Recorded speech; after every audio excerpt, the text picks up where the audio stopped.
couple of people away change the dynamics. Well, they're the bad guys, obviously, or something, I don't know. Anyhow, I'll call the meeting to order, and we have two people to excuse, Brian and Hubie, today. And Marie will make that motion. All in favor? Opposed? Motion is carried. Adoption of the minutes. Kelly. Kelly will move. All in favor? Opposed? Motion is carried. Post agenda items. Lane?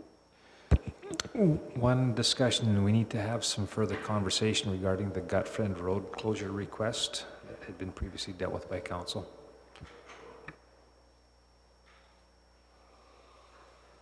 Anything else today, Kevin? Madam Reeve, one labor in camera, please. Okay. Anything else?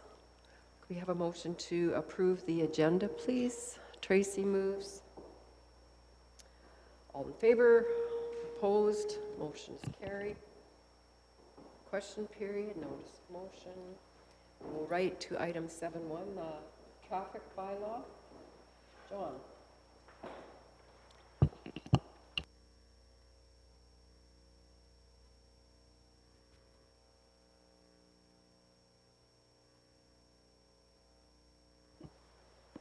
There we go. Okay.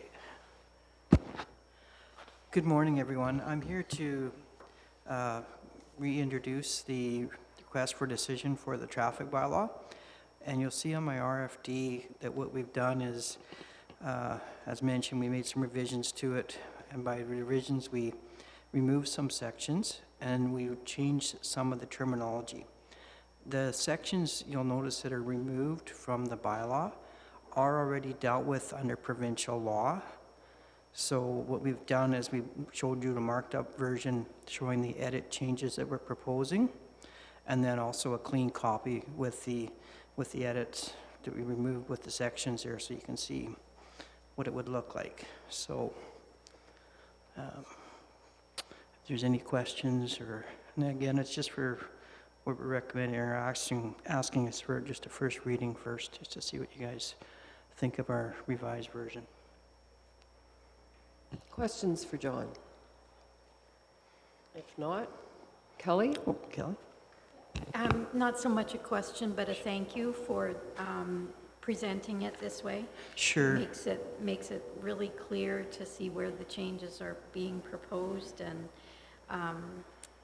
the terminology, just everything. It's a great way to present it.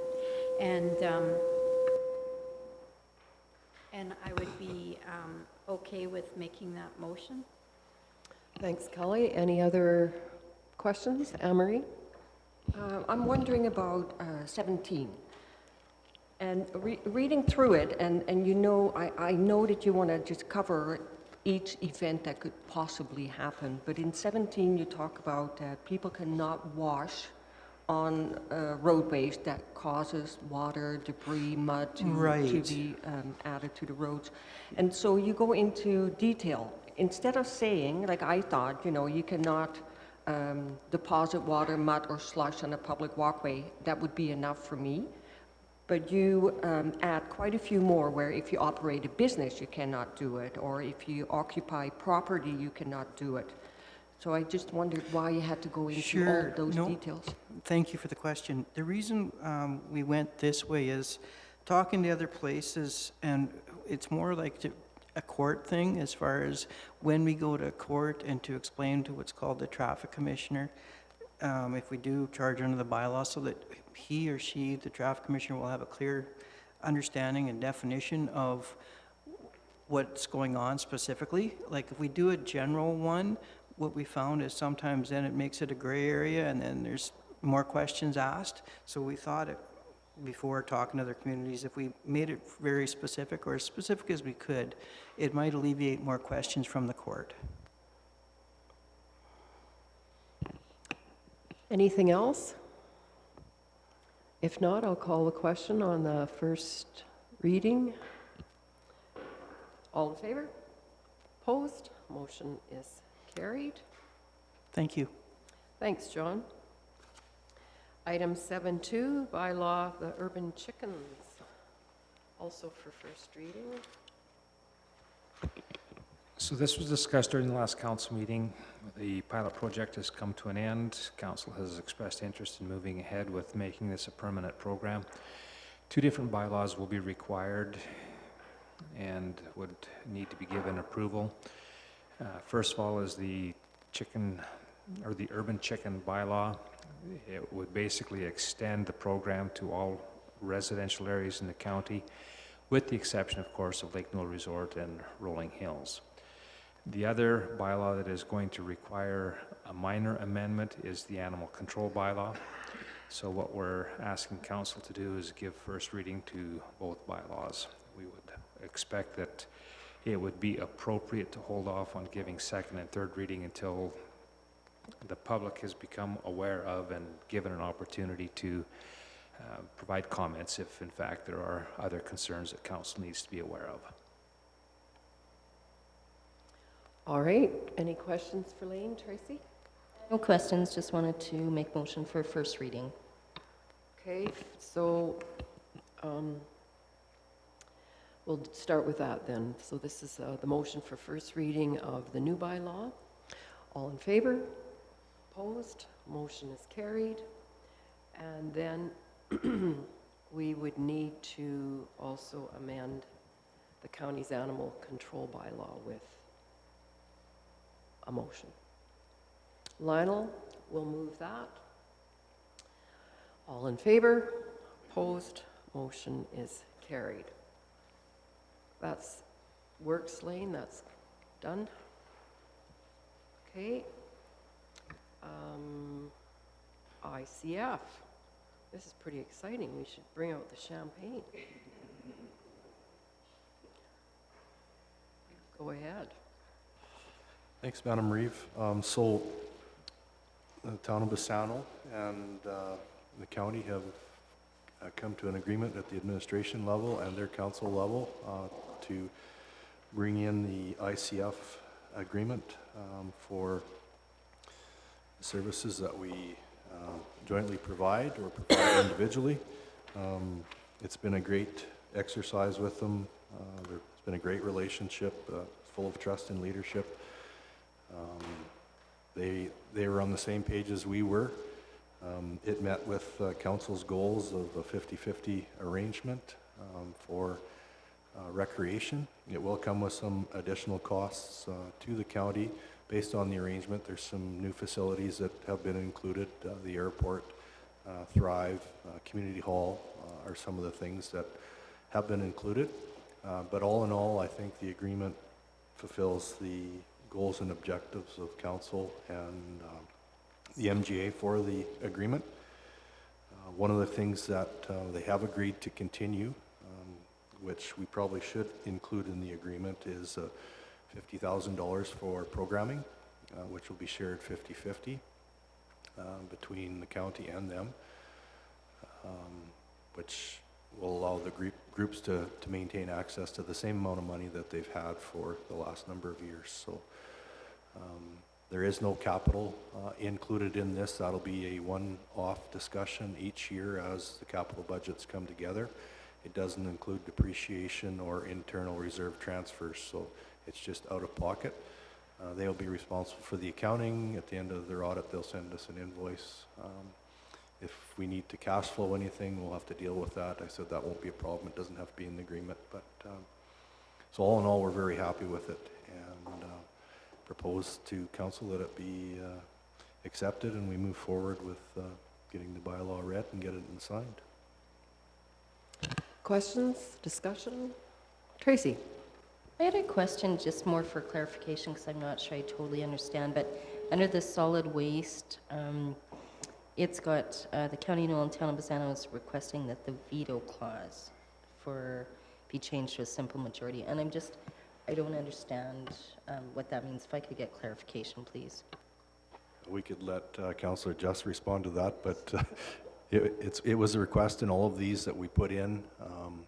Currently, right now, the landfill needs unanimous consent to move forward with anything, and the suggestion that came with these agreements at the time is that we ask each municipal member to support getting that removed, and if there's full support, then we can proceed to get that removed. But I'm sure Lionel can comment further on some of the concerns from the past or going forward.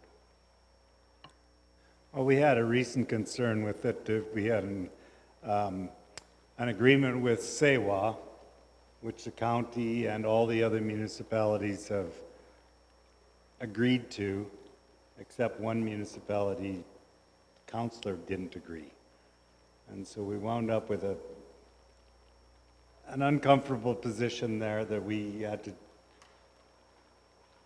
well, went around the back door to get it done anyway. So it was, and you can't operate any business that way with one person, and they could have a personal grudge about something, which can stop the whole operation, including payment, monthly payments. You know, so it's, we do need to get that changed, and I think, as far as I know, all the communities are accepting of that, I think, except one maybe, but we'll work on that. But the problem there was that the individual counselor felt it was his opinion that we shouldn't change it. It didn't come from his council. And so I think we have that corrected now, I think. So hopefully we can get that done. Okay, Trace? So a veto basically means like you have to have unanimous, is that right? Okay, One person can stop the whole process. okay, okay. All right, any other questions about the ICF agreement with Pisano and otherwise? Kelly? I'll make a motion to approve. Okay. Further discussion? All in favor? Opposed? Motion is carried. So then we also have to get the motion for a bylaw to get started for a first reading, to adopt this as well. Anne Marie will move. All in favor?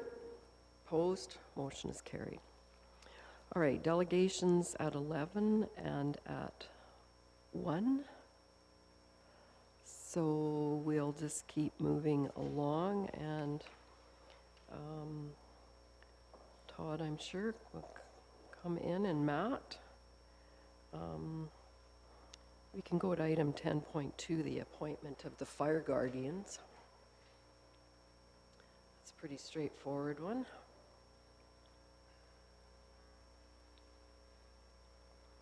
Somebody want to make that motion? Clarence?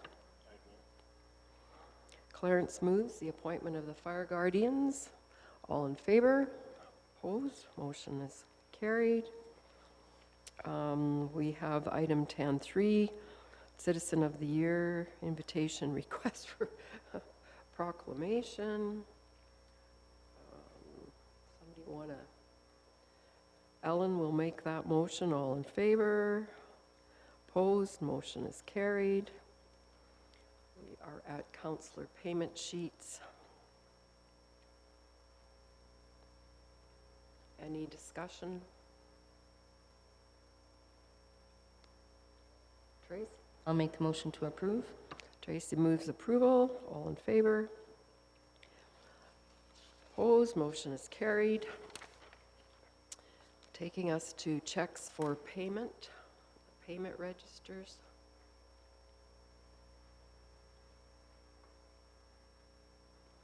Any questions from any of the three there, the direct debits and the other checks? No? Motion to accept the payment register then? Clarence moves. All in favor? Opposed? Motion is carried. Requests for function of council. First one is about the air ambulance. And I am available to attend that if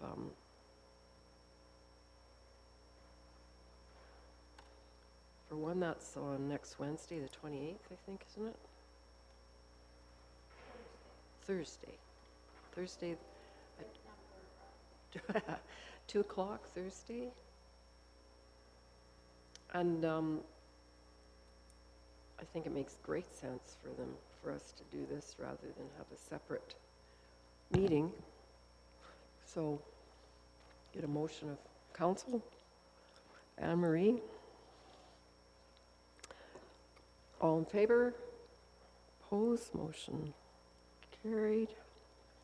Clarence? Molly is going, is that all we want to have? I mean, I we've will. all heard the spiel before, but I think just for the, perhaps for the sake of, Yeah, I just, their, stars, it might, one or two more wouldn't probably hurt. And whoever, if there's some volunteers. What if we put Yubi on there if he's back? Because then he's involved with Newell Foundation. Maybe that would be a connection for Yubi? Doesn't matter. yeah, it doesn't matter to me. I know what you're saying.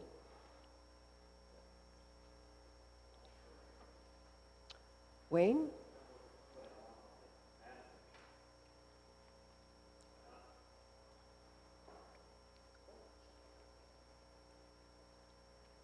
Okay, so we have, was yours a motion, Clarence? Just a suggestion? Just, I just thought it's, to send one person, I mean, it probably does the trick, but for optics to stars, it's probably better to have a few more. Yeah. Seeing as they wanted to talk to us all.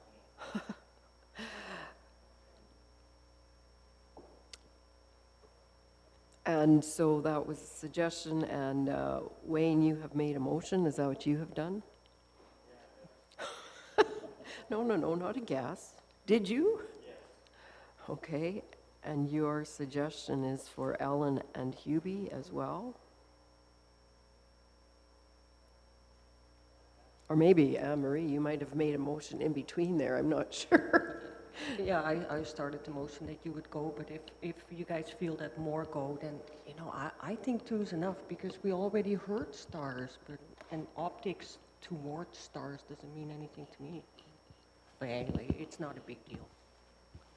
Ellen, is it okay with you if just two go, if Yubi goes? Yeah? Okay, Yubi and Molly go. That's fine with me, either way. I do have the day off, I just checked.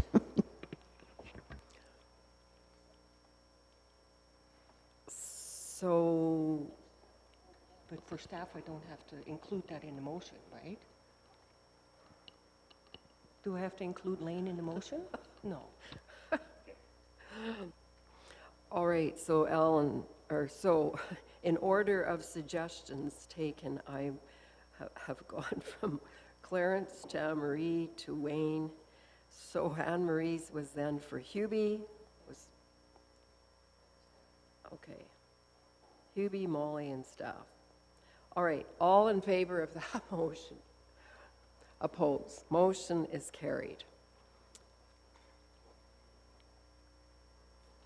All right, we will switch. Were there any other requests for functions of council? Got that all? Okay, we'll go back to Matt, who is here for the surplus stuff. Item 10.1, the annual restricted surplus review. I just wait eagerly each year to hear about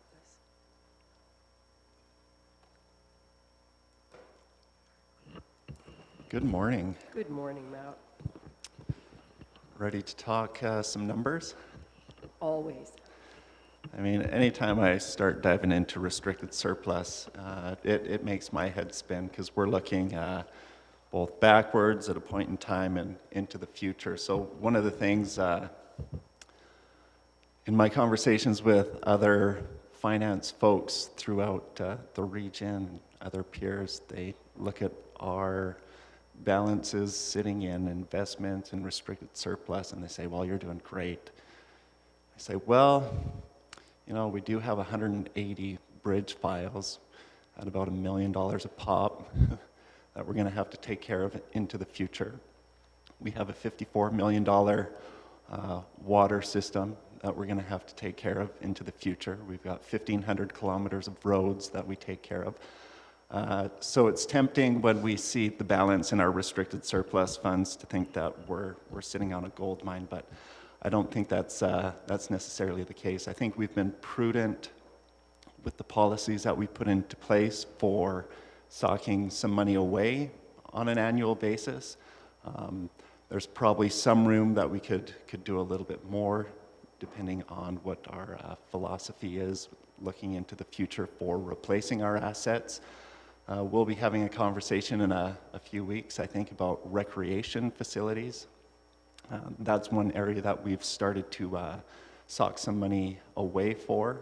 I think we're sitting on about $2.8 million for recreation. So I guess at the end of the day, we have a policy in place that guides how we save our money and what we direct that towards in the future. What I've got before council today is preliminary numbers. I guess these could change if the auditor catches me not accounting for something right. I'm pretty confident in the numbers, knock on wood. So based on the surplus that we have available at the end of the year in our unrestricted net assets, I'm proposing to move some funds out of our unrestricted net assets and into our restricted surplus funds. So the bulk of that will be going into the infrastructure fund. Keep in mind, we're looking at a balance in our infrastructure fund at the end of 2018 of about $46 million. Quickly subtract 11 million to 12 off that right off the bat to complete your paving with the province. So we're looking at throwing 7.2 into the infrastructure fund. I would make a recommendation that you throw just over $2 million into our future projects fund to support future debt payments on the rural water project. That $2 million will top up what's in there currently, and we'll see you with assets designated to retire all of that debt. Gravel pit reclamation. So we did the crush out at Steveville. We had to, I think they peeled another 17 acres off out there. So we've got some reclamation we need to do out there. Little adjustment on landfill reclamation estimates that we get from the city. And then carry forward items which will be reviewed as part of the 2019 final budget. So these are items that we had in 2018 budget, we raised taxes for, but didn't quite get finished in 2018, so we'll be rolling those into 2019. That unexpended budget fund allows us to sock those taxes into that reserve, and then we'll pull them out when we complete the projects in 2019. And then stabilization fund, that 352 will top that balance up a little bit. We did dip into that fund to assist with paving the provincial highways in 2018. So that'll top that fund up to about 3.15, which is just a little bit more than 10% of our annual operating budget. So that would be the proposed transfers. If we look at where we're sitting after the allocation is made, you'd be sitting on about 90 million in restricted surplus. That is not cash, that's available today. Keep in mind, we are working with CIBC as our investment advisors, and based on our debt repayment, our capital reinvestment plan, we park some of those investments out further into the future. We like to see those investments mature before we take access to them. If we need access to those funds in advance of that, we're at risk of taking a loss or gain based on where the market's at the time. Because our portfolio is in fixed income investments and we're in an interest rate environment where those interest rates have been going up, Typically, the market value of your portfolio goes down as the Bank of Canada increases the interest rate. So we really want to hang on to those longer-term investments until they mature, so we don't have to take a bath on those. So 90 million in restricted surplus. We do have commitments. Our interim 2019 budget, we were looking at pulling 3 million out of restricted surplus to make things work for 2019. Plus, we did not get as far as we had anticipated with the paving projects initially, so that 11 also comes out. So we will have the fully updated restricted surplus projections for council as we review our 2019 final budget. I've included some detail in here about what's included in the future projects fund. So we still have a remaining balance from funds that were socked away for the integration project, this facility, gravel pits, which will take some time to reclaim, landfill reclamation costs. The bulk of that is related to our partnership with the city, which I think we go out till about 2028 on that, and then CNWP debt repayments. Just a reminder about our Regional Enhancement Fund. We do still have a few smaller balances available for a few divisions there. That's from way back when we initially allocated amounts based on, I believe it was a per capita basis for each of the divisions. So Div 2, 6, and 9 have some funds available, as well as the City of Brooks and Town of Bassano, what had been allocated in 2017. You can see the balances that are available to them still. I believe the City of Brooks will be coming forward with an application shortly, or at least that's what I've heard from Shelley at the city, so I'm sure they're going to be tapping into that pretty quick here. We do have minimum levels for a variety of these restricted surpluses funds. We are in compliance with our policy. And I guess I'd just open it up to council if there's any questions about our restricted surplus funds. Clarence? So just that I get it clear, because when we talk about unexpended budgets, have all projects been started? No, not necessarily. So AFRAX is one of them that's going to get carried forward. We had 216,000 in the 2018 budget. That's going to get carried forward into 2019. So how do you, and maybe I don't even want to know, how do you decide what goes into future projects and what goes into unexpended? Like, it's all kind of the same thing, is it not? Future projects would be something that we haven't included in an actual budget and levied taxes for yet, so it's something we're planning on. The unexpended is one of the line items that we had in budget, raised taxes, and we didn't quite get around to completing that. So the philosophy there is we don't want to tax people again for a project that we've already taxed them for, so we'll send it to that restricted surplus account, and then in 2019 we'll fund it from there. It's one of my least favorite restricted surplus funds to mess around with, but it does serve a purpose. The other question I have any of our investments with CIBC or have penalties on early withdrawal, or are they just depending solely on market?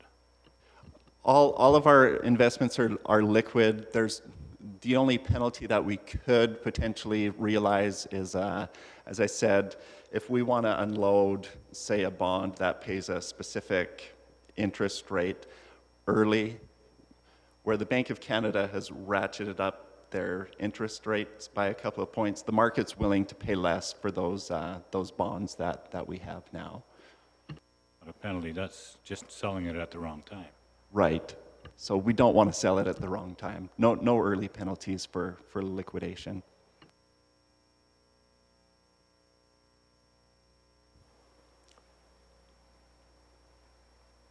Ellen? Just wondering about the future projects fund. In the new building storage facility, is still 388,000 in there. Is that just left over, or is it for some other repairs, or? That's just what's left over. So one thing we could consider is, are we confident we're done doing things to this facility? Are there items that might arise? I know Todd has thrown, I think, the lobby lights into a future budget, so we could tap these funds for things like that. So that balance is there. There aren't specific things that we've identified currently that $388,000 would be used for. Didn't we have money to pave the floor inside that building?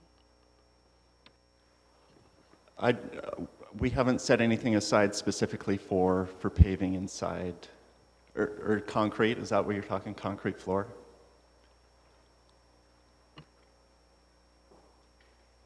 Anything else? Other questions? If not, could we get the motion required? Tracy? Make that motion?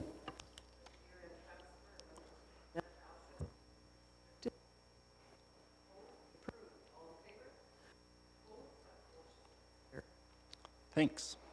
Thank you, Matt.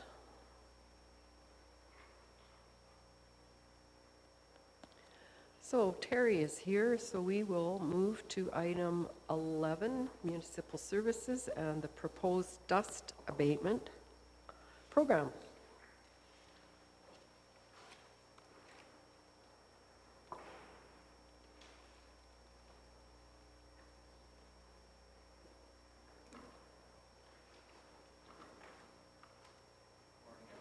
Good morning, everyone. Good morning, Terry.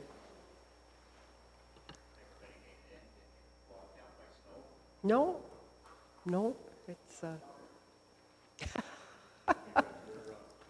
What? Oh, there it goes. Just works once in a while. oh, definitely had occurred. I don't know who ordered the north wind last night at about 10-ish. Yeah, Might have hit you a little bit earlier, It but did. yeah, we got some wicked it's drifting about out there. 8-ish, I think. Yeah. We just hit it once and it's on. Okay, I got this down. I haven't been in here for a couple of years, I don't think. I've watched a little bit, but Feel free to move back and forth to something that works, Terry. the only one I can't see is Trace. Yeah, that's a crazy thing in the road there. I can't see Sandra, which is always a little... She's waving. Anyway, I think last year we redid our two policies, so our residential one and a non-residential one. What we did last year, I think you guys, if you remember the policy, I kind of got explained in here. We did tighten up a lot of the reasons why we put calcium down. We identified stuff. I'll just give a few examples, right? So we were putting 800 meters into hamlets. We tried to put calcium within 800 meters of the hamlets just to control dust coming into the hamlets. And that's, of course, where you get the bulk of your traffic. Adjacent to parks, halls, campgrounds, cemeteries, and historical sites, just to keep the dust down for those type of locations.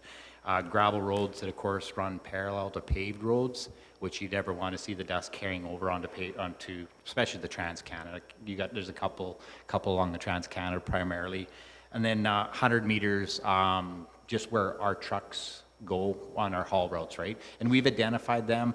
None of that has really changed, like especially the truck routes where we haul the gravel. It hasn't changed since I've been here. So I guess in a nutshell, last year we decreased approximately, I think we knocked down, like 31 kilometers we took off the county paid calcium that we did last year. We were usually sitting around 107, so last year we went down to 70 kilometers, so we took off 30 kilometers. We did see an increase in residential applications go up about 35 kilometers, or 35 applicants are about 8.5 kilometers. So lots of it was for people putting places where we removed our calcium. we did get a little bit of grief over it. I think a lot of you guys did too. A lot of questions answering why it happened, and I think we dealt with a lot of them pretty good. Another year will come up there, and of course we'll get questions again. So what I did this year is we took a look at the program again. There was still some areas that we didn't quite fit the policy nicely to where we were at. So I did remove, or we're proposing to remove another, I think it's around 15 kilometers for this year, something like that, or 13.6 kilometers. I did attach maps that went along with the package. In the past years, we've always gave out these maps here, which I don't think you guys can read them because I know my staff can't read them. So Mark suggested, and I think he was in there too, that I sent 13 maps on there of the areas that we're going to propose to remove this year for our program. So I can go through them. I'm assuming you guys went through them. If there's any questions, I can answer them. Everybody has had the opportunity to look at them, so we'll take questions. Ellen? Yeah, a question about the heavy traffic on Range Road 161. Will the two that actually have the Petkers and the Brost, they actually have residents on that road, will they still get in front of their homes a bit of dust abatement? Anybody that's, so you're talking, that's that road out of Rosemary? Yeah. Busy traffic road, yeah. Yes. So what happens is we'll keep that one in Rosemary going west, right? So we'll keep that one on, we'll pay for that because that falls within our policy. The road going north, we're gonna pull that one off.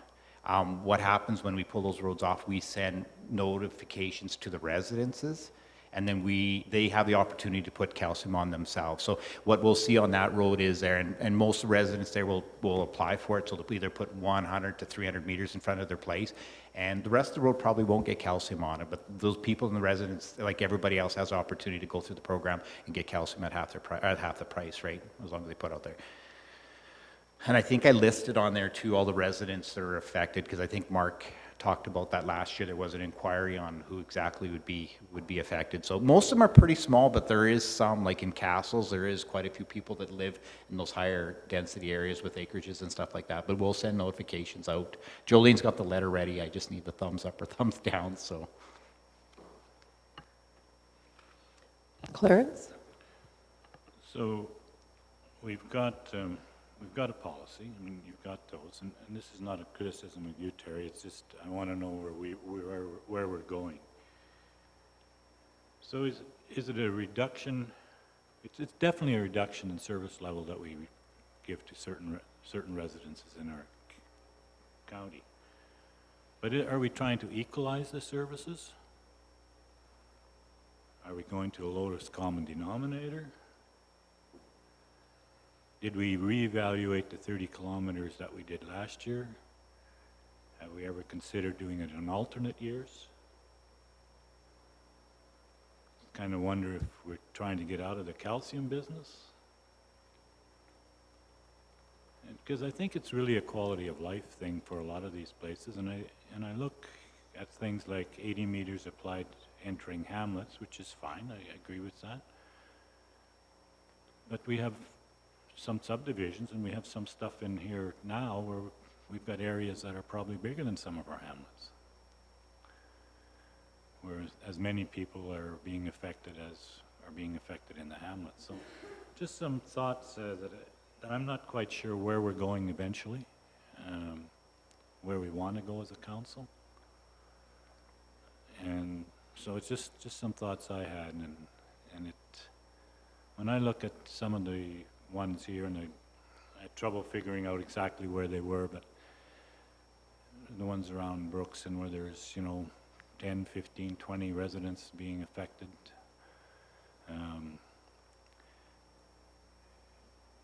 You take the calcium one, say 10 of them are willing to pay for it and 10 of them aren't, but they're so close that the dust in front of your neighbors is going to affect them just as much as the dust they're paying to get,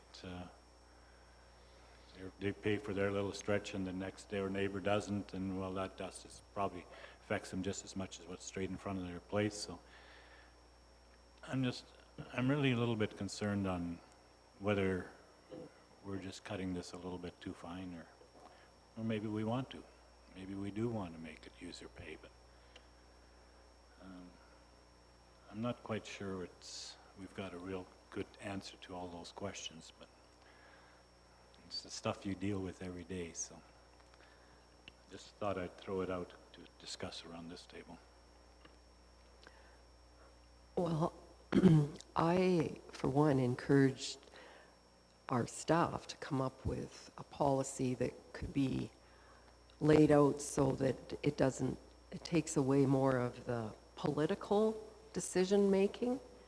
And so what I'm hearing, Terry, is what you have been doing last year and this year is trying to look to see what fits in the policy. And so it's sort of an ongoing job to find the locations that maybe no longer fit into this policy. And I'm sure that there will come a time where maybe the policy will have to be looked at again, but at the present time, that's what this is looking at this year, correct? Yeah. Tracy? Yeah, I think that staff are doing a good job as far as looking into what's needed. And things can change. If there's certain areas that were heavy traffic flows a couple years ago, maybe aren't now, then, you know, those people had that benefit of having it during that time. So it may be that it'll come back again, that it'll become a heavy traffic flow, and that calcium will be part of our program within our policy. Our policy is there, and I think staff is really trying to work that out.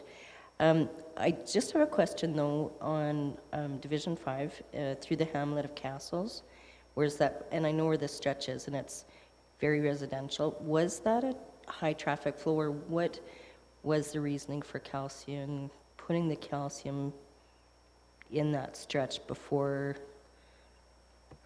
You're talking by the community hall? Nope, the one that goes past. South side it's of the tracks? 19-0, yeah.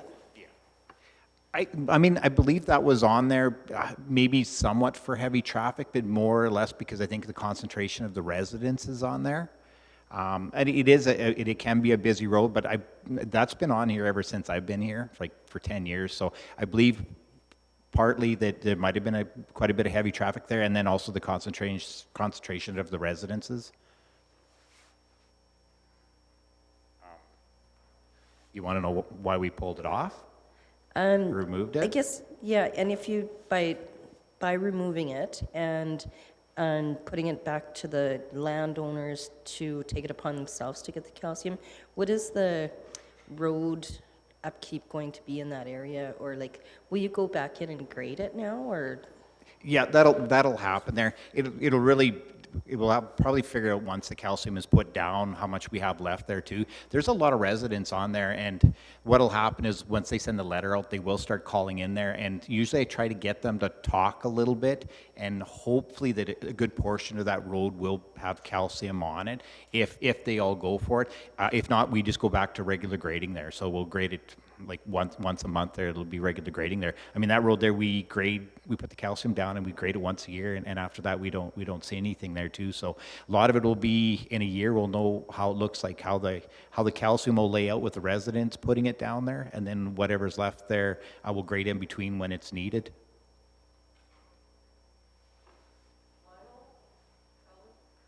A couple of questions, more to do with application than policy.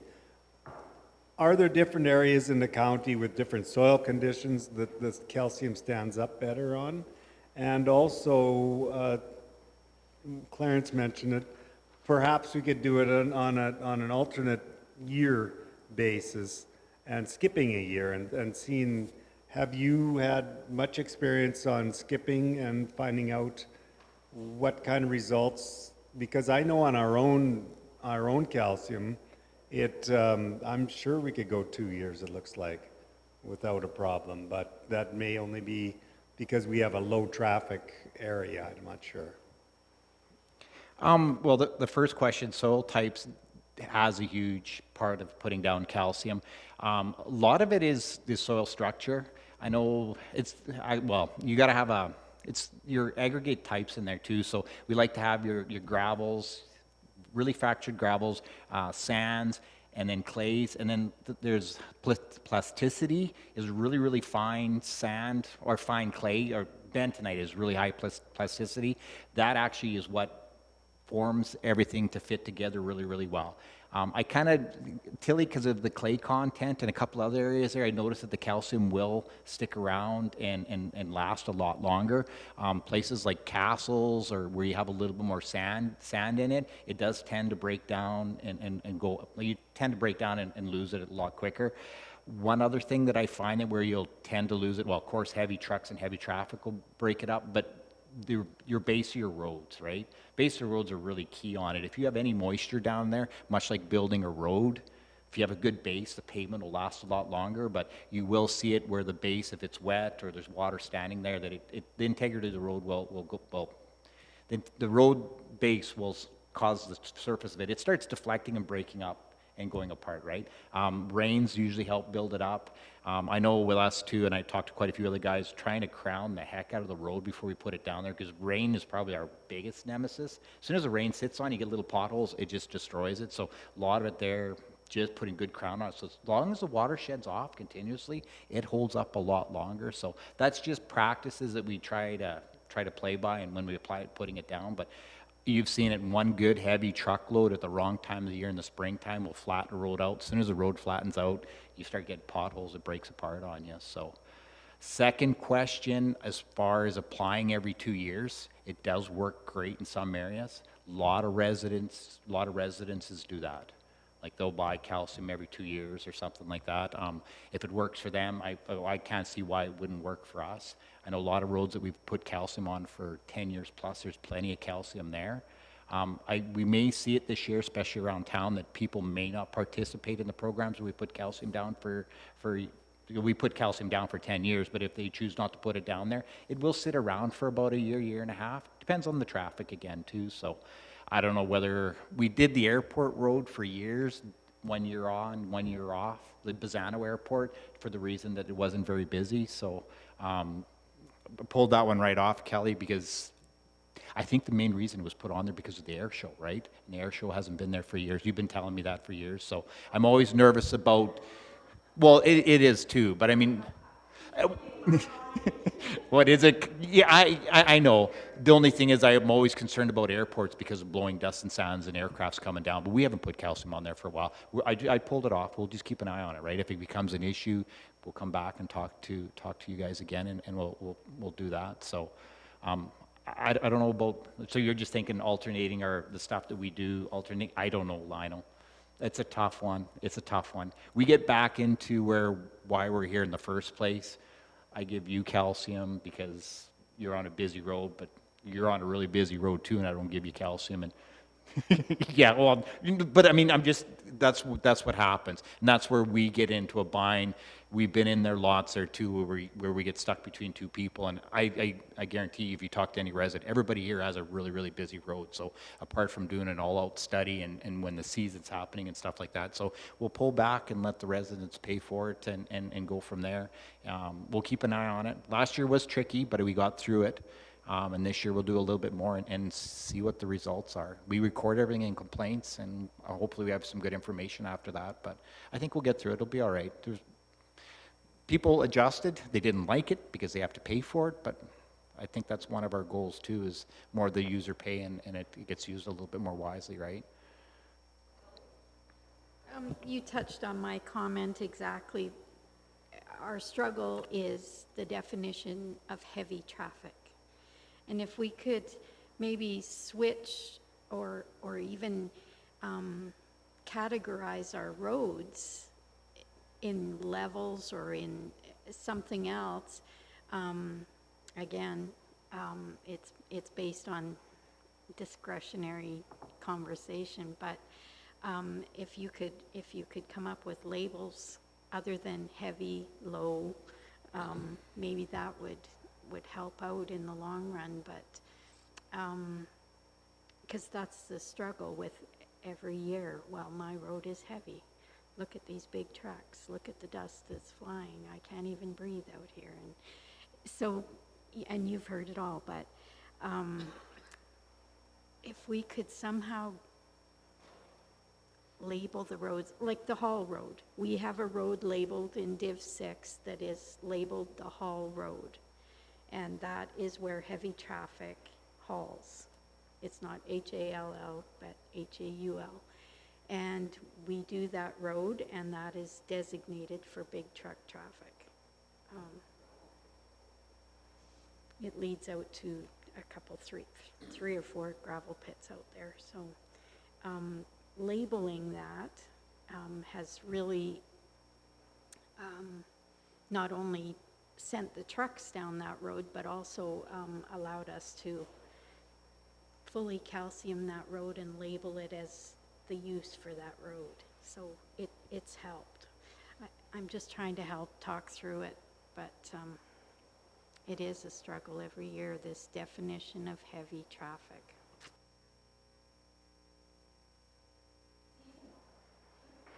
And who's doing the hauling, right? So I know, well, down in Wayne's area, in Rolling Hills too, I mean, because of the additional oil coming out of that area, last year was particularly very, very challenging because they didn't have any pipelines out of there yet. The pipeline's running, I think it's going to go away, right?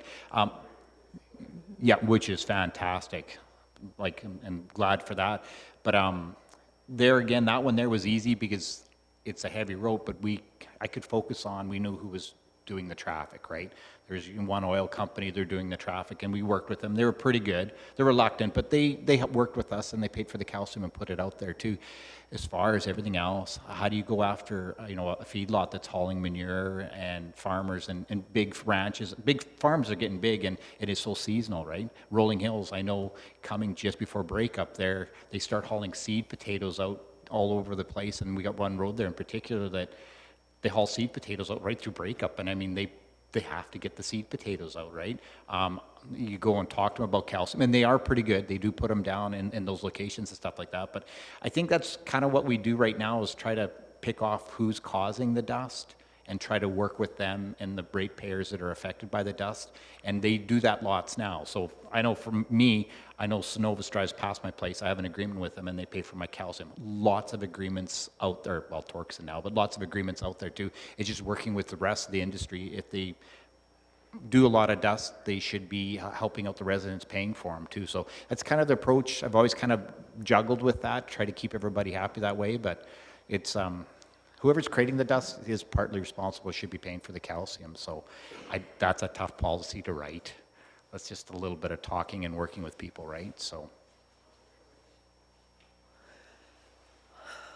Clarence? Well, I started off saying that this wasn't a criticism of our staff. This is trying to figure out is, have we got the right policy? And the reason that I got concerned is that I noticed that a lot of the roads were heavy traffic in 2018. Now, do we have a measuring device? Is there somehow that has changed since 2018, or what?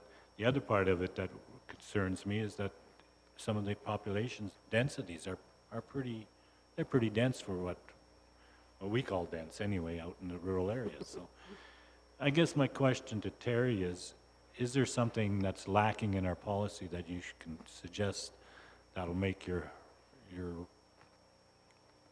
juggling act easier?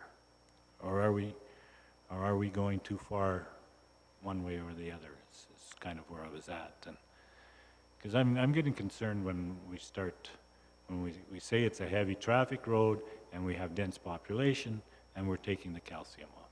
That's where I get thinking, hey, this is maybe not the right thing to do. The other thing, we had those people that lived on those 30 kilometers last year. I think one of the things we said, we're going to evaluate it. So what do we tell them this year when they don't get calcium? Because I'm sure we're going to get some that are talking about it again. So What do we answer to them? And we throw it all on Terry and our staff that have to answer those questions. So what I'm trying to do is make sure that we give him the right tools to handle this, because it's always a mess. It's always not a mess, but it's a challenge, let's put it that way.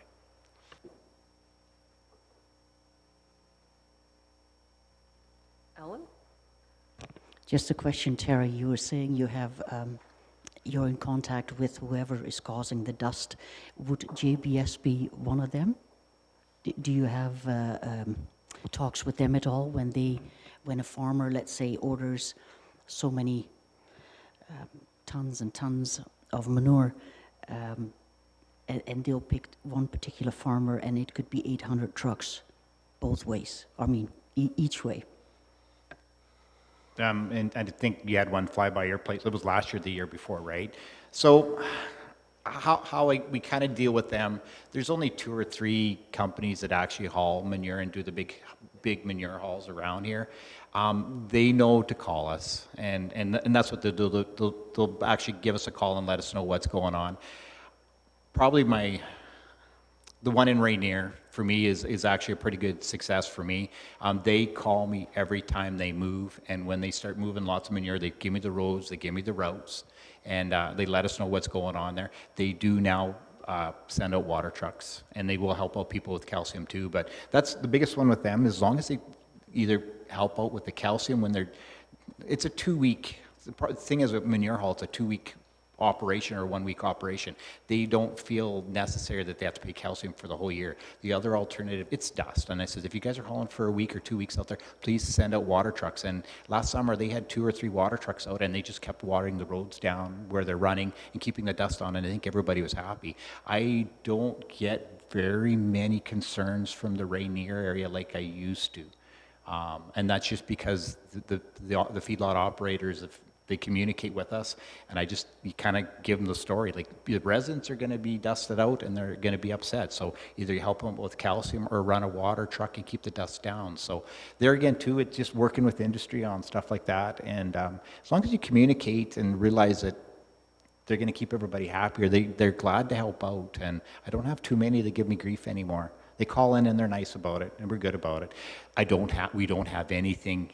There again, too, we don't have anything in writing that says that you have to put water down or you have to put calcium down when you're hauling, right? We don't have anything in writing like that yet, too. I know Jeff and I have talked lots about it, and lots of people, like, they're haul user agreements where if you're going to haul on a section of road, you come in there and these are the conditions that you absolutely have to follow by.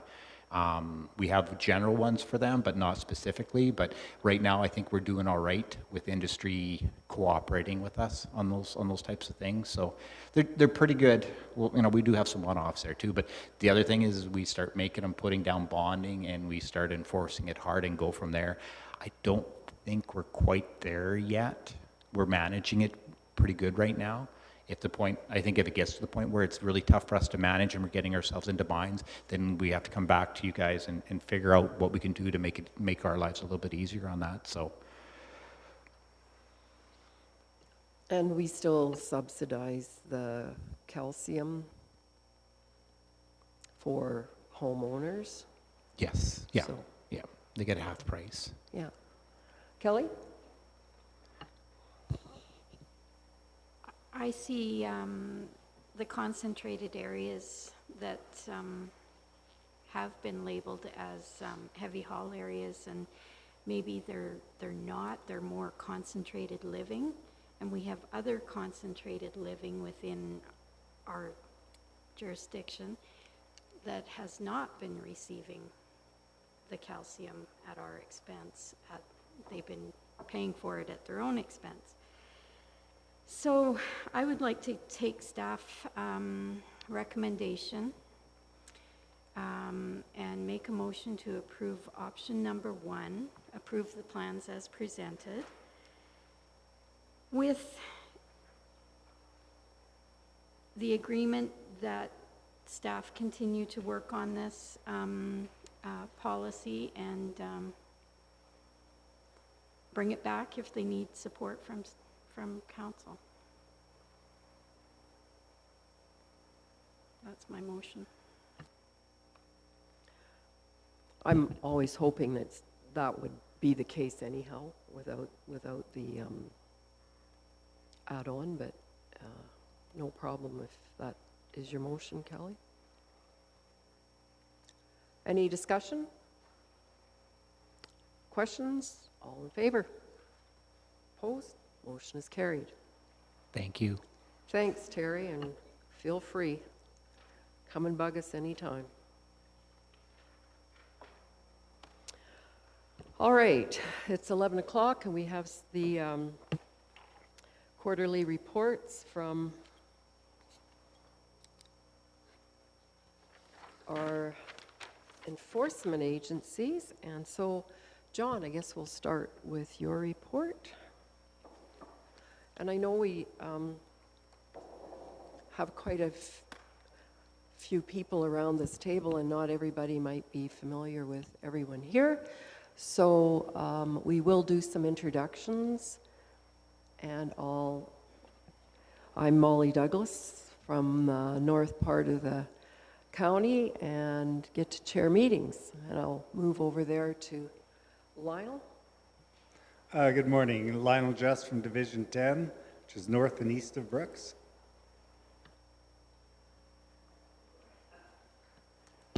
Wayne Hammergan, Division 4, which is Scandia, Rainier, and Bow City.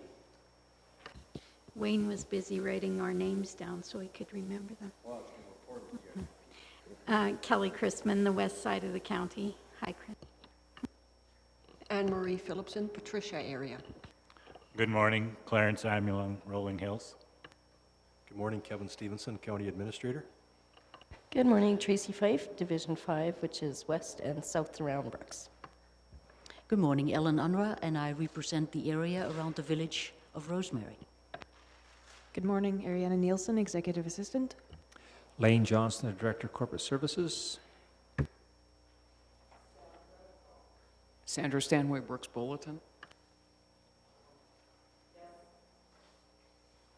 Welcome, Constable Noel, and you will get an opportunity to speak to us, I believe. And so, just so you know where sort of who we are, where we come from, and Chris is a old face behind you here at our table, and of course John is our employee. So, we'll start with John's report.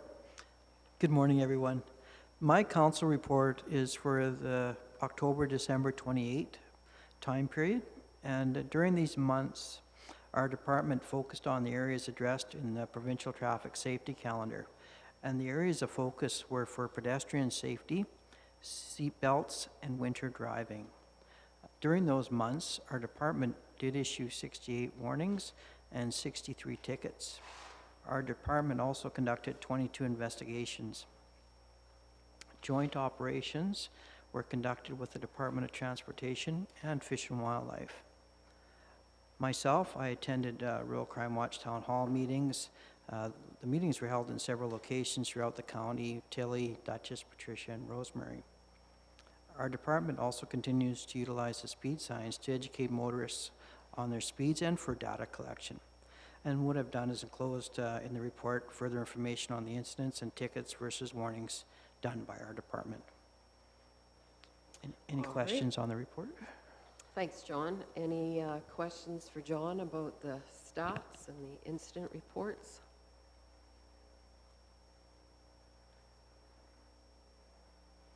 It's pretty straightforward. Pretty yes. straightforward. The little graphs and things. So, Yes. Any questions about the tickets versus warnings? No? All good. Thank you for your time. Thanks, John. All right, on the agenda next is our Staff Sergeant Zanadine. So, Chris, please join us.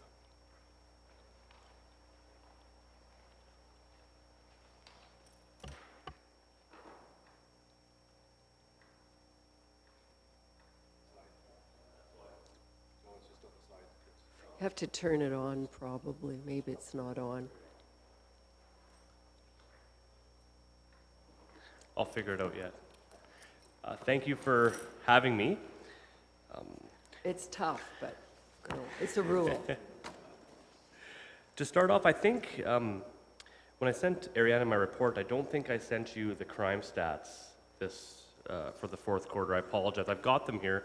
I don't know why I didn't attach them, but I'll send them to her and she can get them out to you. But I'll go through them anyways. I just apologize you won't have them in front of you unless you want them to be photocopied now before I go into them. But I'll get them to you. If you have any questions, by all means, call me or email me. I'll just get right into the report here. You all got that though, right? I did. Yes. Okay. I thought I sent that. So for October to December 2018, Brooks Detachment members responded to 360 calls for service within the County of Newell. A total of 138 prisoners were lodged in the cells, both municipal and provincial. Mostly they're municipal. And there were 139 rural criminal record checks completed. Members responded to 76 motor vehicle collisions, of which 3 involved injuries and 0 fatalities. We also logged 221 patrols to the rural areas and recreational areas in the County of Newell. We received 22 animal complaints throughout the county, mostly cattle or horses on the road or out of the pasture, and deer collisions. Typical deer collision time anyways, that's right in the rutting season, and they were all over, so I think that's actually pretty low. Just into the significant events, October 4th, Brooks RCMP received a notification from Tabor to be on the lookout for a possible impaired driver on 36 northbound. Members made immediate patrols and located the vehicle on Highway 36 near the Silver Sage Road. The driver was found to be driving while impaired. He was arrested, taken to Brooks Detachment for samples, found to be over .08. A 47-year-old man was charged with impaired driving and operating a motor vehicle over .08.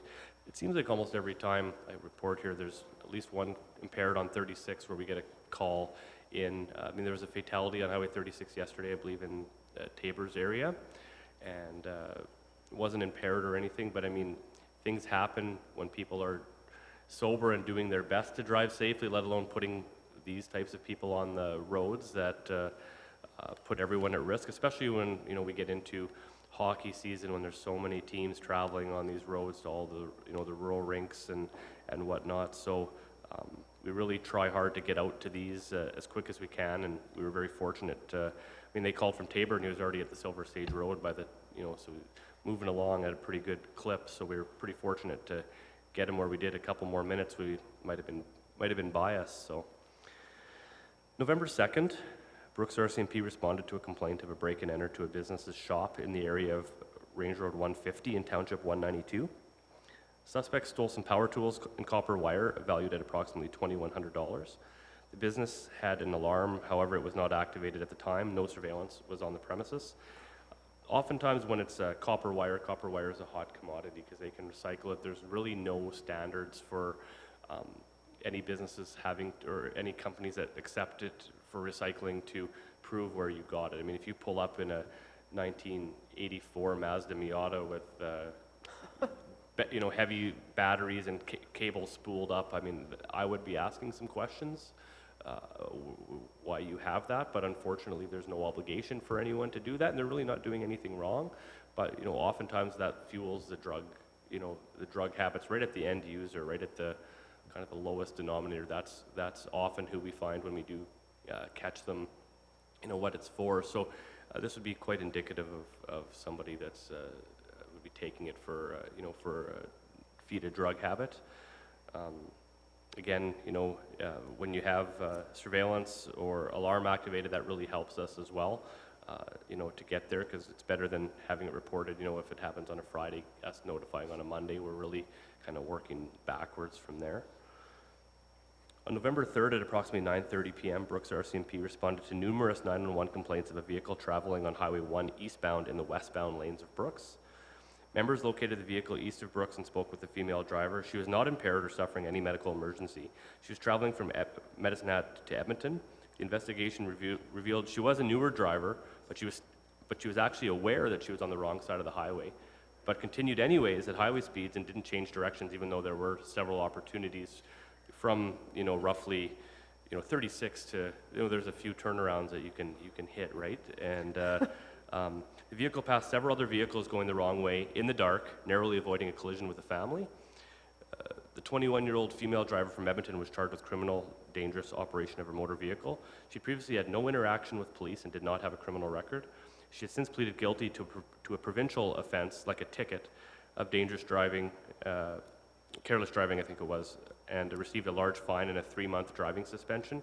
The incident underscores the serious responsibility that has to be undertaken by everyone when operating a motor vehicle, and the fatal results that can occur if that doesn't happen. So, I mean, typically, we get people all the time that will turn off somewhere, Tilly Road, for example.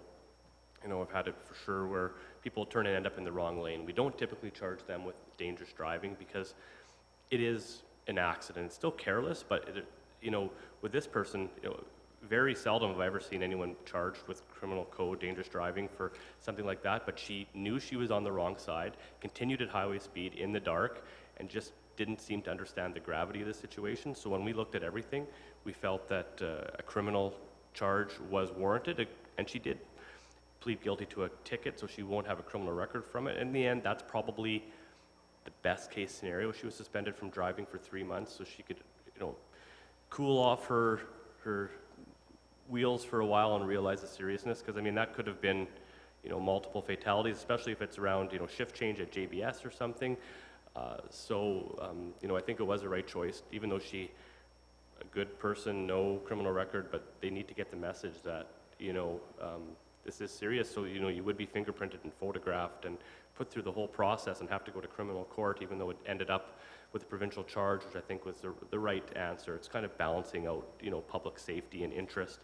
Yeah, we're pretty lucky. I think the guy with the family, I think, had it on dash camera for coming towards him, right? And at night, it's disorientating. You can't always tell if they are on the other side, if they are on your side.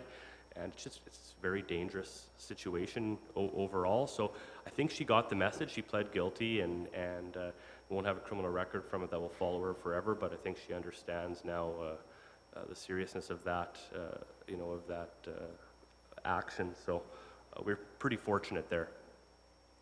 November 26th, Brooks RCMP received a report of a stolen pickup truck from a farm in the area of Township Road 202 and Range Road 142. An older Dodge Ram with the keys inside had been stolen by unknown suspects. The same vehicle was then captured on surveillance video at the Tilly School, where the driver stole a bag of cans from a shed. The vehicle was later found abandoned on Highway 1 near Tilly. So, I mean, we were fortunate, you know, it didn't go and steal 3 ATMs or something. You know, they were up to no good. So luckily it ended. They got their vehicle back, and there was not a lot of collateral issues because of it. On December 21st, Brooks members stopped a vehicle on westbound Highway 1 west of Brooks for a traffic offense. The vehicle then fled from the traffic stop. We didn't initiate a pursuit due to public safety, but the driver was identified. Actually, what happened, we pulled him over, we got his license from him, and then he took off. And there was some mental health component there, I think, as well. But we won't, especially if we can identify you, we're not going to pursue you because there's just so much more risk when we're doing that to other users of the roadway. So we've issued a warrant for a 57-year-old male from Ontario, but it just underscores kind of, you know, if he's on the highway with some mental health issues and he encounters a woman driving the wrong way on the highway, like, you know, it's just, they're recipes for disaster. So we really try to, we really have to balance, like, are we going to chase this person down? Or is there more risk? It's kind of all the decisions we have to make in the moment, but definitely with this one, I was actually working that day. It definitely was the right choice to not pursue him and just get a warrant. So on December 22nd, members of the RCMP assisted with ensuring public and traffic safety during the Yellow Vest rally in support of the oil and gas sector that occurred in the county of Newell and the city of Brooks. No serious incidents were reported. Both the detachment commander and operations NCO, so Bruce and I were there. We worked that Saturday, and participants were operating their vehicles in a safe and legal manner, and no collisions or serious congestion were reported. I think one thing was where they were coming off the 873, that people were having trouble turning onto the highway, but you know, everyone was respectful, and you know, participants exercised their, you know, their freedom of peaceful assembly, you know, rights during the event in the downtown, and no calls for service were reported. So, you know, I thought it went very well. You know, Bruce and I were down there and listened to some of the speeches and met with a lot of the people. It was just, I couldn't imagine it going any better, and I think it's just a pretty good testament to you know, the people in this area, and kind of your message gets through better if, you know, it's done in a positive way. So it was I thought it was really well done. So, and again, no big traffic snarls, which is really what we were concerned about, especially with them going down 2nd Street in Brooks. On December 24th, Brooks RCMP members received a complaint of theft of fuel from the Newell Regional Landfill. Suspects cut the chain-link fence to gain entrance to the compound. Once inside, they stole approximately $700 worth of fuel from a tank. Nothing else was stolen. On December 25th, Brooks responded to a serious collision involving a small car and a tractor-trailer unit on Highway 36 near Highway 873. The investigation determined the driver of the car crossed the center line of the highway and nearly hit the semi head-on. Luckily, there were no no fatalities. This caused the semi to jackknife while avoiding the car. The car struck alongside the semi, causing substantial damage to both vehicles. The investigation determined the driver of the car had been consuming liquor prior to driving. As a result of the investigation, a 22-year-old Brooks man was charged with failing to provide a breath sample, dangerous driving, and driving while disqualified. So he was suspended, prohibited from driving Canada-wide, shouldn't have been on the road, was on the road. Some miracle, Christmas Day of all times, didn't cause a fatality. No real injuries, very minor. So it was unbelievable that they got away with what they did, but also unbelievable that he's doing that on Christmas Day of all time. So we kind of dodged a few bullets in that quarter on the highway. All the more reason why it's important for us to be out there and our traffic units to be out there. So I think we got off pretty lucky considering with no fatalities that quarter. Just down into our staffing. Corporal Rochelle Daly transferred to Brooks in December as the corporal in charge of our General Investigation Section / Crime Reduction Unit. So she comes with 16 years of experience in Fort McMurray, Stony Plain, Alert, so like our provincial drug units, criminal intelligence, and lastly as a corporal in La Loche, Saskatchewan. So she's been to some pretty busy places and she's really enjoying, she's living out in Cypress County actually, and she's really enjoying being here. So it was a good pickup for us. She has lots of experience in serious crime and drug work, so it's good to have her heading up that unit.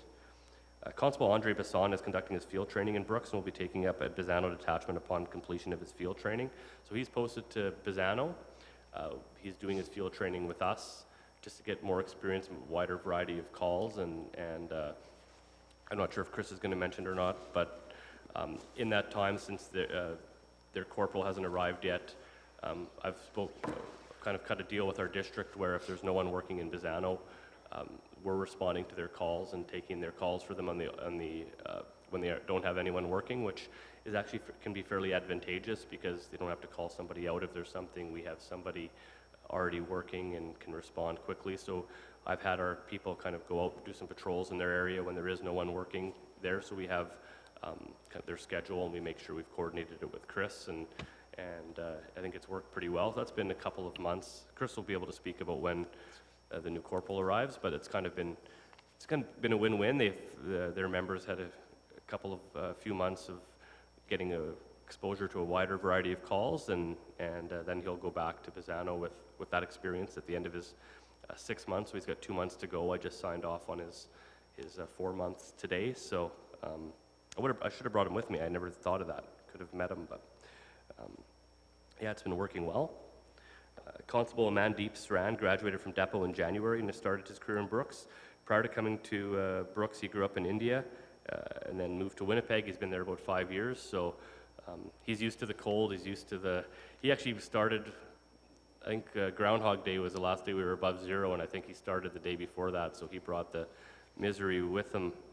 But he's doing really well. And finally, we have another guy graduated from Depot July 4th, started in Brooks on February 10th, Constable Kelly. He's previously from Kingston, where he recently obtained a PhD. So it's a pretty roundabout way to come to policing. His PhD is not in policing at all, but never been out west before, so we're going to have to westernize him a little bit, I think, and get him some experience with some rural life. But he's an older guy, 32, bringing his fiance out here, and older guy for policing anyways. So especially when half our office, they join, they're like 21 or 22. It's refreshing to get someone that has a little bit more life under their belt, so they're not learning to be adults and doing this job simultaneously. We've had, like, Constable Saran, I think, is 21, and so it's nice to have a little bit more life experience under your belt. So that's my report. Before I get into the crime stats, if anybody has any questions with that, I'm happy to hear it.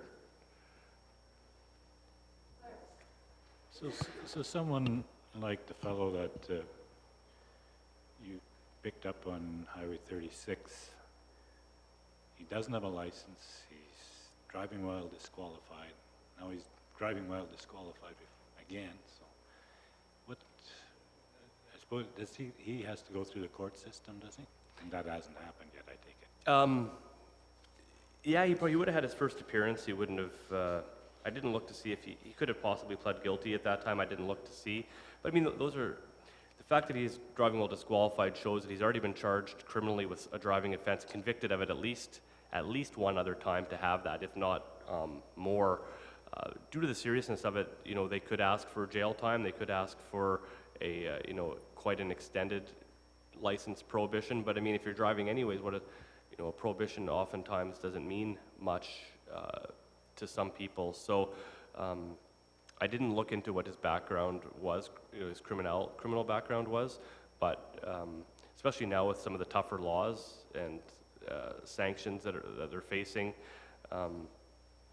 jail time is a fairly real possibility for repeat offenders. So I'm not sure what the outcome was, but I certainly will follow up with it and see what happened with this guy for sure. So, but again, that luckily, he came out unscathed. The driver of the semi came out unscathed, and no one else. So it's pretty fortunate.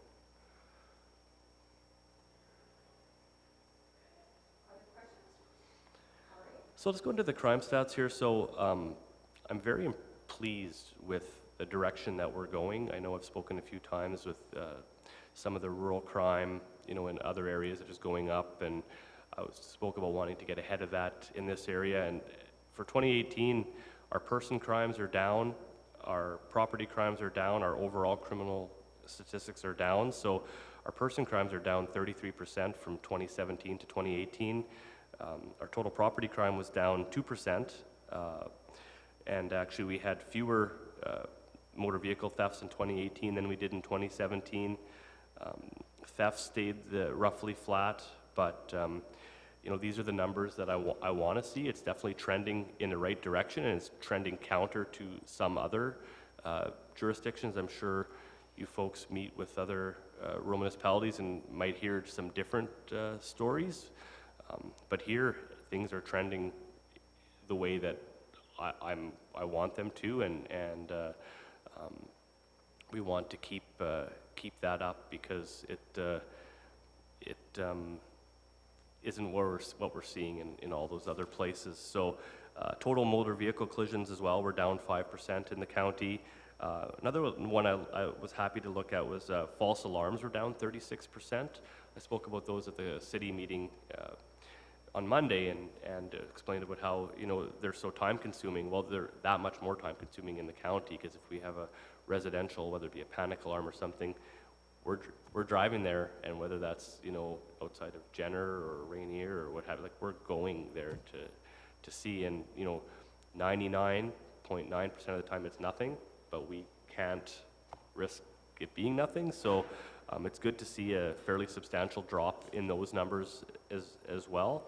We had one traffic fatality, I believe that was on the Scandia Bridge, which is the same as last year, but down from 2014 we had 3. So the things that I'm seeing are definitely trending in the right direction. So I'm pretty happy with that, and I'll make sure I get these out to you through Ariana, so you guys can have a look for yourselves. And any questions, feel free to call me, email me. But that's what I'm looking at for this quarter and for 2018. If anyone has any questions, I'm happy to take them now too. Well, that's good continuing news, for sure. It just doesn't fit what we're hearing about the rest of the rural areas, so Kevin?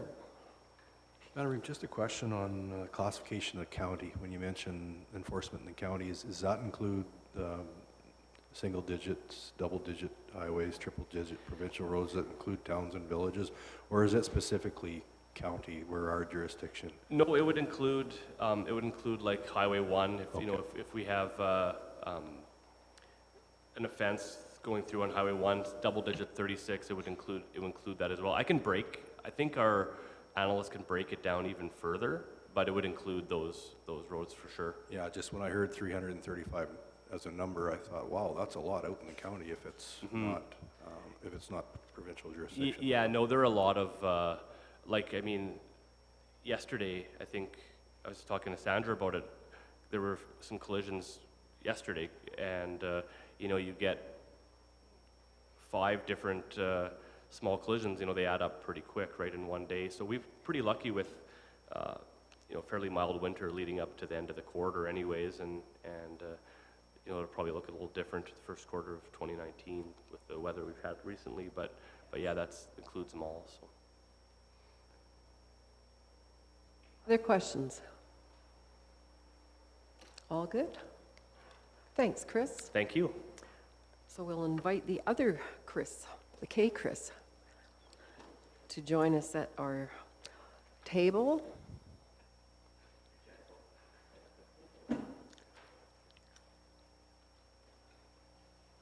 We are gentle.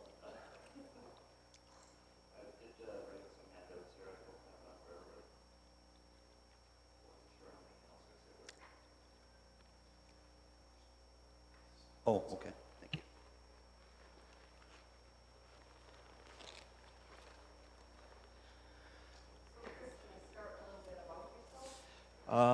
Yes. So my name is Chris Noel. I started out in policing in Turner Valley and then joined the RCMP in 2009. I then was transferred or posted to the Lower Mainland to a traffic unit. That unit there was responsible for all files that occurred on the Trans-Canada Highway between West Vancouver and Abbotsford, BC. And so we had a variety of, from domestics to collisions to everything that one can imagine. After having served 4 years there, I wanted to come back to where I posted from. I prefer seeing a little bit of flat and being closer to this side of the mountains, and so they posted me to Bassano, and I've been here for almost 6 years. A bit of transition. We had Bruce McDonald got promoted to the sergeant in Brooks, and then we lost 2 members. Greg Bamber went to Wainwright, and then we had Paul Beaulieu went to Beaumont. So that left a unique situation for Bassano.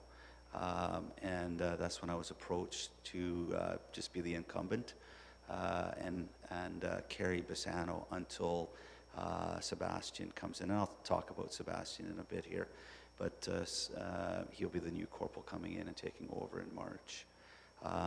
So I have 9.5 years worth of policing service and 6 in the area of Newell County. So what I've done is I've prepared some handouts, some statistics, and so forgive me, I may bounce around a little bit, but we'll talk about what's here. I just want to talk about, start off sequentially, I want to talk about some of the statistics that we're seeing here in Bassano. We're a rural policing environment for the most part.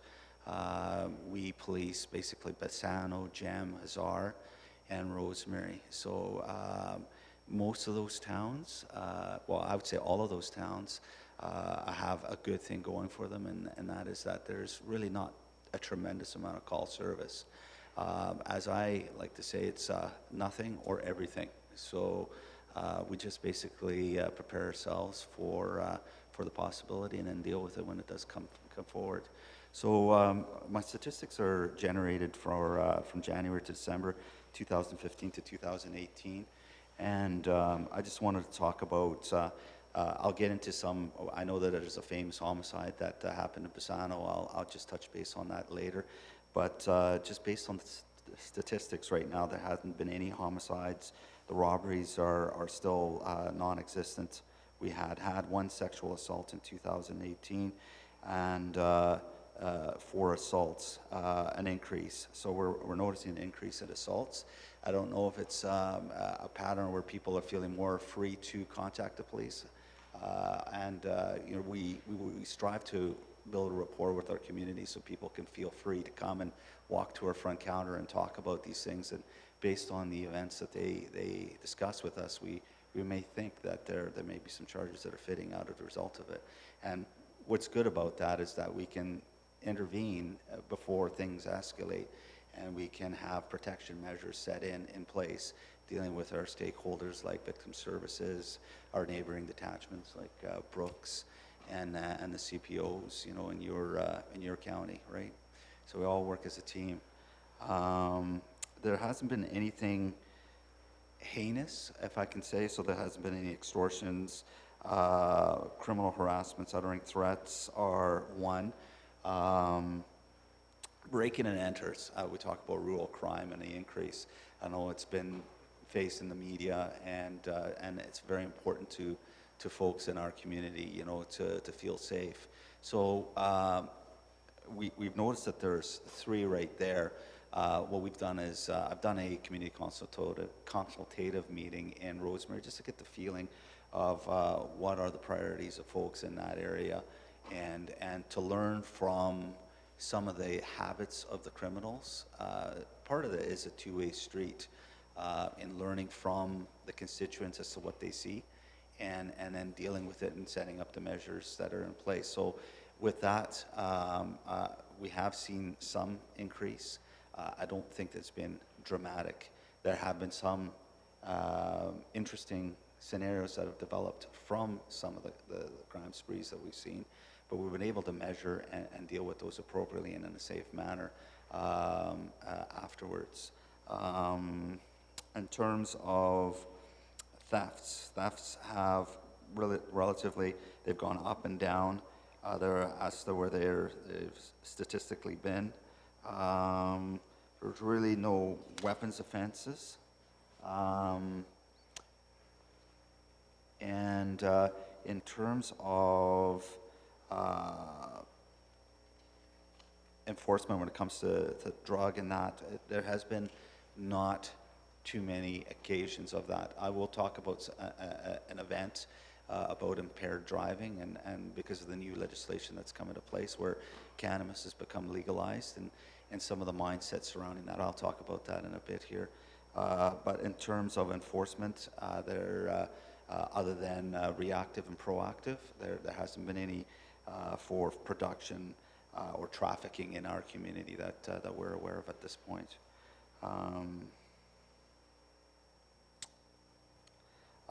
Because of the Trans-Canada running through Bassano, east to west, we do spend a fair amount of time on the highway dealing with the traveling criminal and the crashes, unfortunately, with Mother Nature throwing us a curveball here in this last few weeks.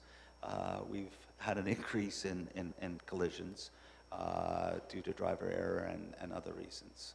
But as it stands, according to this, we're status quo. We're the injuries, the collisions that cause injury are 5, and property damages in the collisions.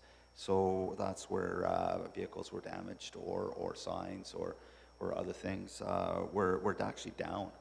So I'm going to venture, but I think with the early onset of winter hitting us in September really gave a blast of, you know, to folks to get winterized, to drive smarter. And I don't know, I just I think the shock of the first snowfall really set a precedent on how people are behaving and driving afterwards. I think so that's why I've seen, that's why I'm assuming that this year it's been down to 27 from last year's 55. But those are the stats, and there are other stats in there. Are there any questions surrounding these statistics that I have? Okay. So I'd like to talk about that we had 199 occurrences that happened from October to December. And in those, I don't have the breakdown, but they would be mirrored in the statistics that I gave you there. I want to talk about some of the major files that occurred in the Bassano area. And so we had in October 16th, our RCMP responded to the domestic assault with a female suspect that threatened her common-law husband with a knife. Members attended and were able to locate the female and send her for mental health evaluation. The female suspect was later released by the hospital and then arrested. And I want to explain that. Our biggest issue is when we deal with crime, it's people first, right? So we want to get everything safe. We want to get that person cared for. And then afterwards, we'll deal with the criminal aspects. Sometimes people figure that we're going to arrest for the criminality. We're going to deal with the human health issue first, and then once they're stable, then they can also understand why they're being arrested for the offenses that have transpired before them. So this person is basically out on conditions right now, and they're having their day in court. They just have to plea. I mean, what a plea means is basically they have to enter a guilty or not guilty, and then the measure is taken forward in court.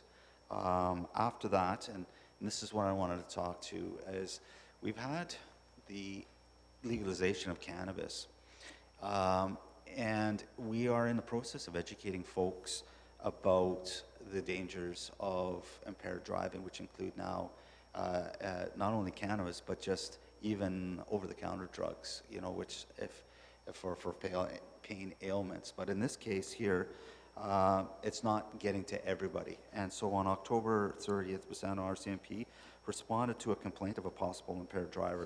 This driver had come from Medicine Hat, so they'd driven 150 kilometers virtually till they got to our border. And members were able to locate the vehicle and arrest the driver after failing SFST testing roadside, who had just picked up an 11-year-old child to put in their car. And so SFST testing is what we're dealing with. It's a human coordination testing that we do on a person to determine whether their ability is impaired by a drug or by something else. And she failed that horribly. And so what we do then is we'll call somebody who has a higher scope of training, and that's a drug recognition expert, and that's when they came in. And this person during testing had difficulty even standing. She was deemed to be the equivalent of twice the alcohol impairment limit when she failed the DRE testing. So what we do then is we take the blood results, the urine results, whatever we can get. In this case, it's urine. We send it off to the lab, and so we suspend that person temporarily pending the criminality investigation. That's still ongoing. And so when the lab will confirm the results, if she's deemed to have had an impaired level, then we'll find her and charge her with driving while impaired by drug. And in this case, she was grossly impaired. The uniqueness about the situation was that one parent had dropped off that child to this parent to drive back. And then when we had dealt with her, it was apparent that first parent knew that the other driver was under the influence of cannabis.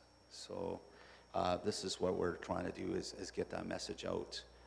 It's unfortunate. It's some people it's just missing it. In terms of, and I want to jump into January. I know it's outside the scope here, but we've had some break-in and enters at the Bassano post office. And on January 1st and 7th, we responded to back-to-back complaints of mailbox break-in and enters. Members went through strategy planning with the postmaster because we noticed, you know, a week apart, there's two break-in and enters. Basically, somebody walked in there and they crowbarred the boxes open and they took people's property out of their mailboxes.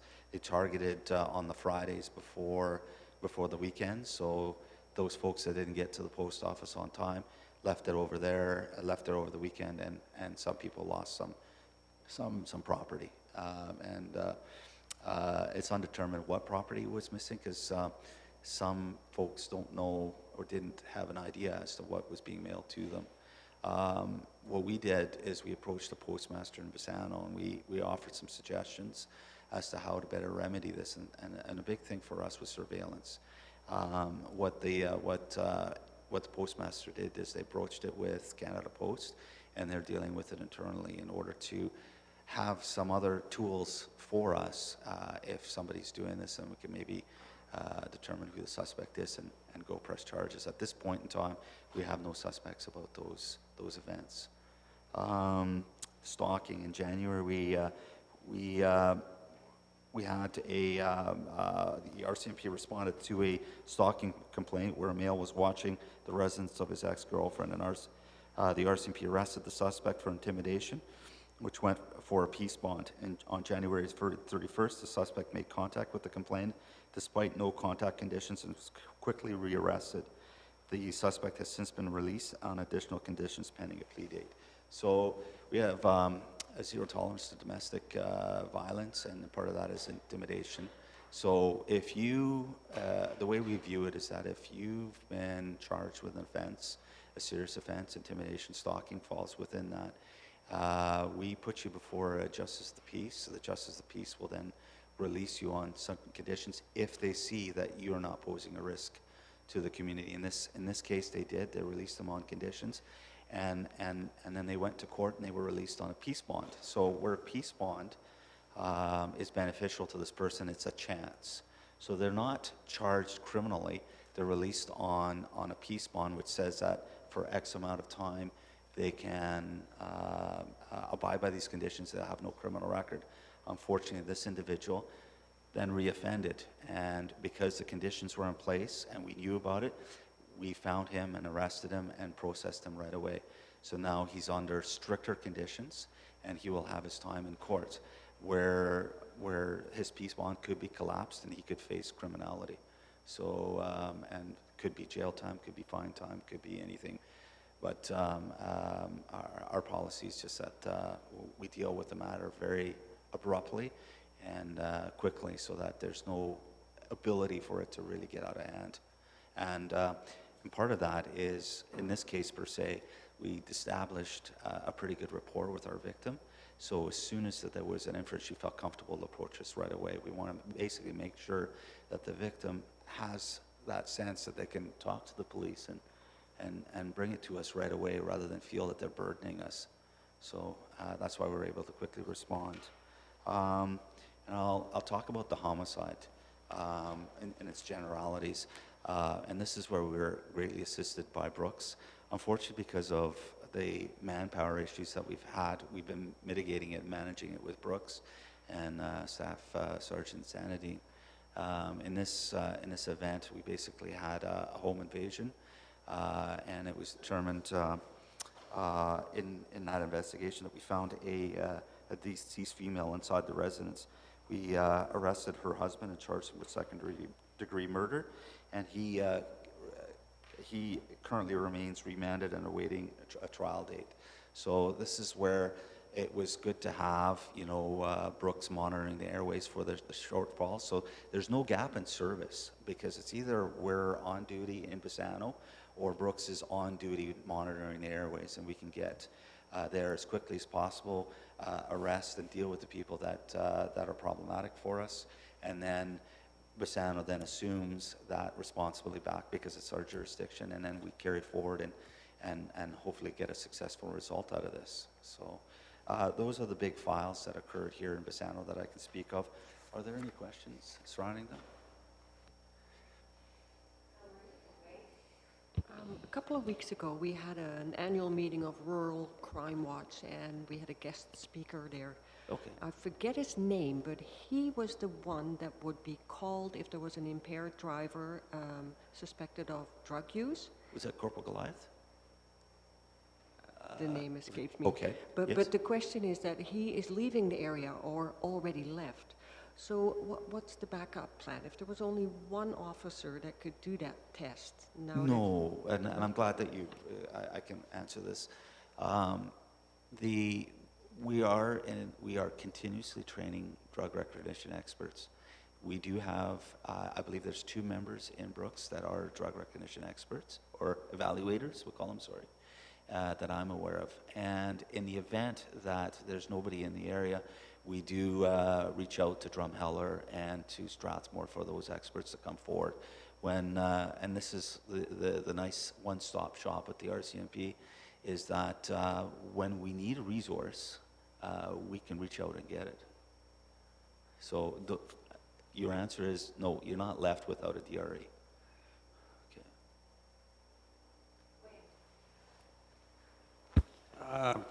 I've been on council now going on 6 years, and just about every time you reported to us, unfortunately, usually you're a few people down.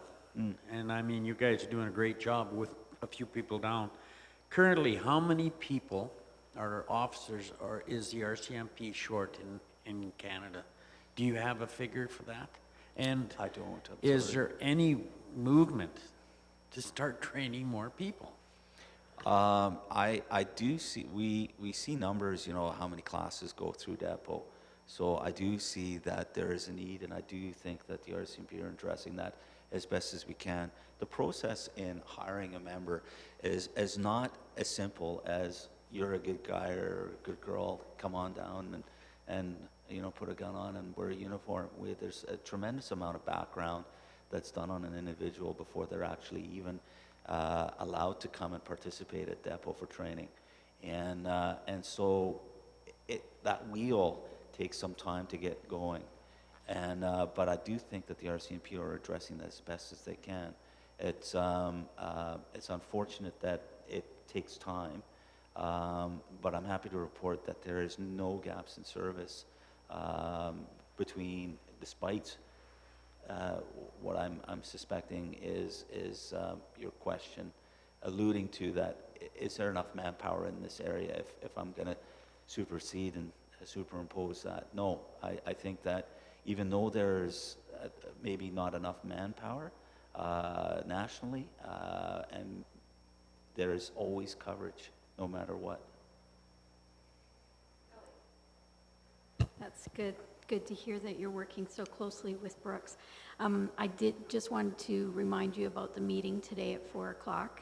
Not because we're going to need you, but because it involves you as a taxpayer. 4 o'clock, Community Hall. Which one? I didn't say that.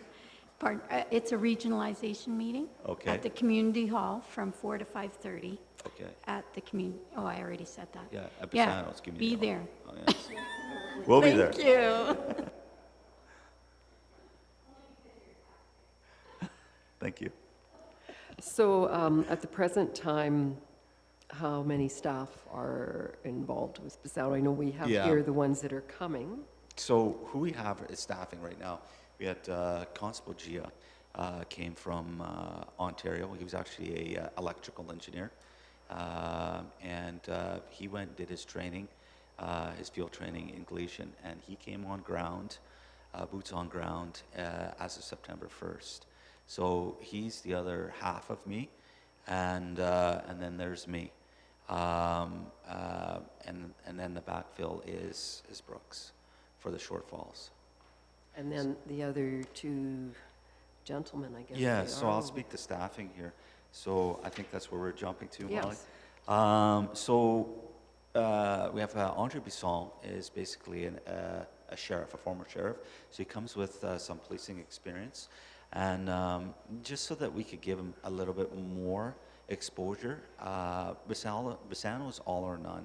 So it's a great opportunity for him to go and get a consistent opportunity to learn from learned members there. And so he's doing, I understand, quite well. And he'll be coming back to Bassano in the mid-April. I think it's the 16th. And he'll assume his duties there in the line of work in Bassano. In regards to the new detachment commander, they have picked Sebastian Andrews. Sebastian Andrews, I believe, comes with 8 years of policing experience from the north. So he's from the Northwest Territories. He comes with 2 kids, and he is married. I believe his wife is Indigenous, and comes with a boy and a girl, and they're going to settle. They bought a house in Bassano, and he will be in Bassano March 18th. So I will certainly invite him to come and meet with you folks and introduce himself. I'm sure he'll do that. He's a very personable individual. So I'm sure he'll look forward to coming and speaking with you. Awesome. Yeah. Wayne? Does the reserve or the indigenous community there have their own police force, and do you work closely with them if they have one? I'm sorry, I couldn't hear that entirely. Sorry. Does the reserve have its own police force? No, they have, so, are we talking about, we're talking Gleason then, correct? So Gleason is policed by Gleason Detachment for a certain portion of it, and then there's a certain portion that Pisano actually polices. Yeah, so, and we don't hear about it because the folks there are fantastic.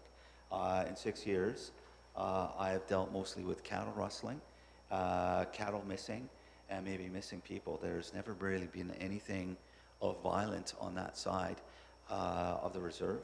Most of those folks send their kids to Pisano School, and those kids are excelling quite well in either academics or sporting. But yeah, no, it's a silent. People aren't aware of that, but yeah, we do. We police it as well. Kelly?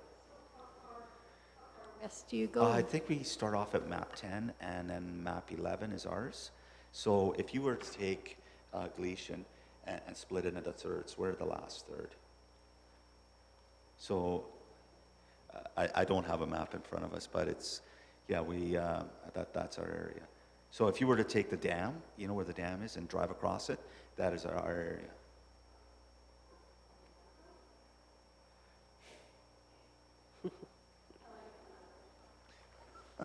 Other questions? No? All right. Ariana's lunch here? I think lunch is here, and so we'll take a break early. And how about we come back at 12:30? So we try and get our meeting accomplished, so Clarence Molly, and I can can get I off. intercede? Sorry, there Yeah. was one case that I wanted to say, and I'm sorry for interrupting. No, I wasn't. I was just sort of trying to get a few things on mind because I know I need to speak to you after this. Yeah, and I wanted to address that matter. So we had a situation in Newell County where one of your constituents basically regraded the road, not once but twice, and decided that he did not like the constitution of the road surface, and he felt that it was a danger to his property and to himself, and he basically went out and did his own thing. And that individual put piles of dirt at an intersection which is unlit, and it was called in by another constituent that had a concern about safety. And so we worked with our partners in your CPOs, you know, to gather evidence about this, and we're at a point now where this gentleman will be going to trial in March 25th, where he's been charged with mischief ×2, based on the monetary amounts of remediation. We deemed it was under 5,000, and so he's been charged ×2 for that. And I just want to so we're hearing what's happening, and we don't want people to be vigilante about their own ways. So we'll let the court decide as to their fate, put it that way. Sorry, Molly. Oh, good. Thanks, Chris. Anything else for Chris? All right. We'll recess now and come back at 12:30 then. And you're welcome to stay for lunch too, Chris. Well, thank you. No, I'm the only one on today, so I'm gonna have to regretfully dine and dash. Not a problem. Thank you.